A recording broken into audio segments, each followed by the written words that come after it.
My name is Jeremy Taylor. Do you want to put the last name? Well, no, you're already very public facing. Yeah, I don't mind my last Okay, name. I'm so sorry. Yeah, Go government. ahead. It's Let me. me. It's me. It's me. I own up to everything. But Jeremy Taylor, um, he, him, his. I grew up Christian, and now I'm more spiritual now. Growing up, I guess church was more so it was community oriented, honestly, cultural oriented. Like we all black. There was like there was no white people for real. At least the one I grew up in. And it was really about the community, honestly. Like the church I was at was I forgot what part. It was up north. It was up north, Missionary Baptist Church. It's demolished now, but that's where I grew up at, and that's where I did church. It was very much everyone knew each other. Even if you're new to the church, you become one with the church, I guess. They try to make you not try to make you. They encourage you to attend Bible study classes or stay after the church or even volunteer. So it's pretty kind of like a home, I guess.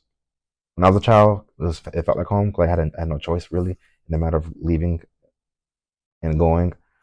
I was forced. Um, but it was nice. It was nice. I'm saying nothing really was toxic for real. Besides, there's gossip. There's always gonna be gossip in church. That's like the only icks that I'd be seeing as a child. And I grew up. And even when I grew up and went to a different church, I still saw the gossip. I still hear it through the grapevine. But other than that, it was pretty alright. Nothing really toxic for real, I guess. Yeah, yeah, yeah.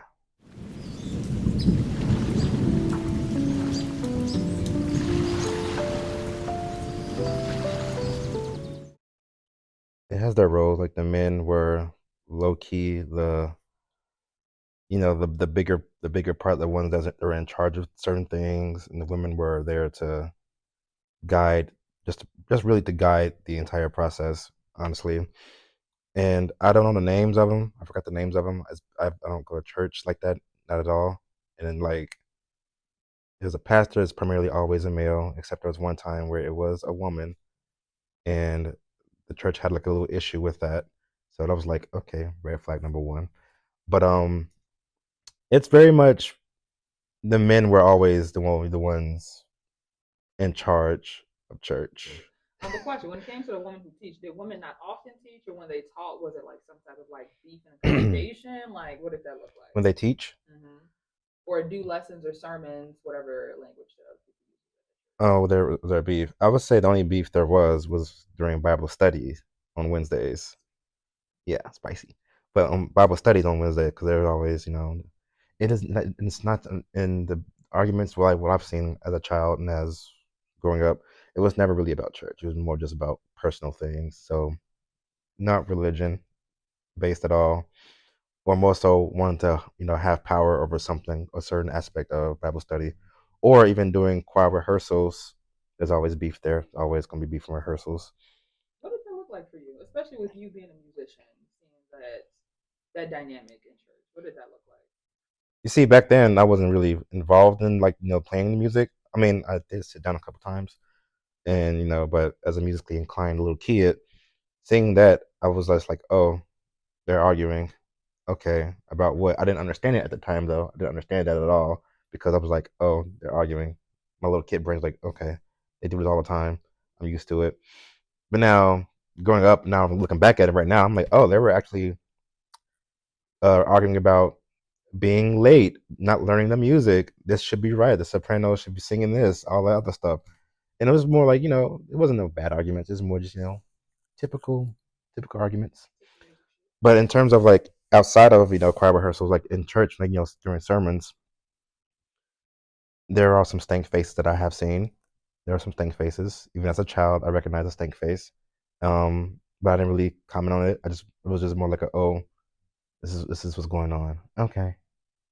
My little kid brain, I'm gonna just forget about it. They always argue anyways.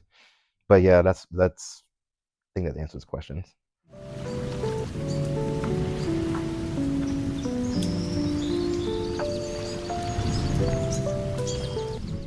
women were always like in a little servitude position in the church. You know, during they cook, they sit there, they kind of low key manage things, while the men were, always in suits, hands folded, being like security Really? guards. Yes, and I'm like, okay, and I feel like they were more like security guards, honestly, and more to like guide the entire process, especially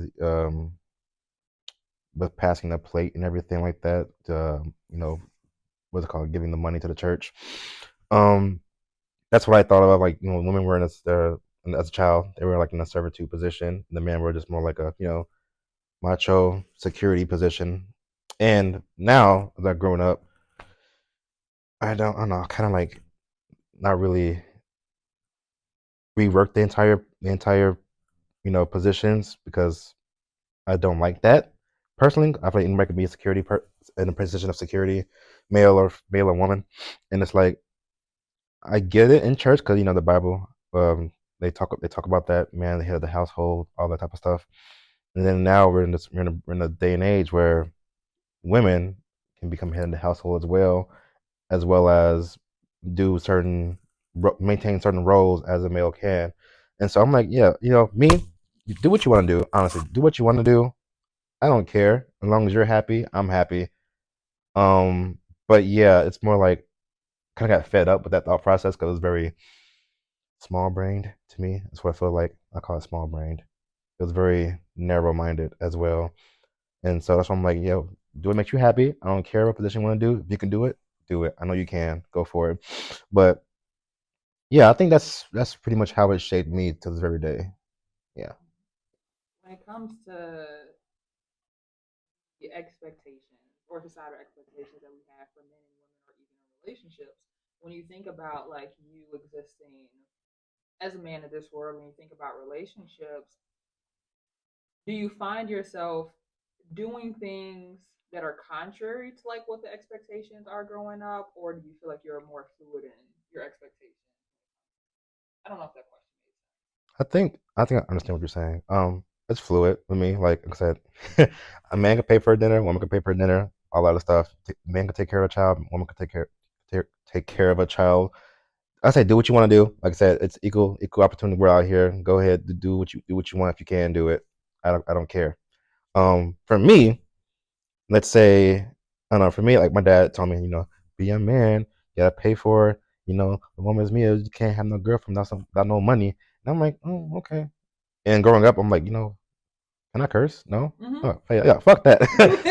Fuck that mindset. Fuck that mindset. Because I'm like, I get it, but I'll be broke sometimes, and What you mean by that? and when I'm not gonna get treated, But as I grew up, I started getting more money. I'm like, I can actually afford to do this now. That's my broke mindset speaking. Anyways, yes, yes, I'll pay for X, Y, Z. I like to be in a supportive position because I would like to have my friends, my family, my partners, platonic or whatever, romantic, to be supported, by me, even if they may seem like they, not asking for it. It's more like, yeah, here, this is me giving because I was taught to give thanks to my mom and my dad. But yeah.